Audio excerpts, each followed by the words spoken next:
আপনাদের কি ভাই ভাই বোন নাই, ছোট ভাই নাই? আপনারা বুঝেন না ব্যাপার, অবস্থা বুঝতেছেন না ভাই? কেউ কি আগে আসবেন না?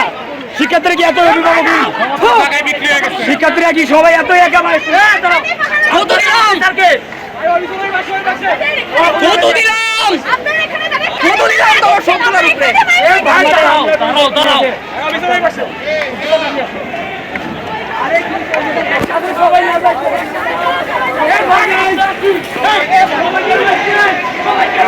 হারাম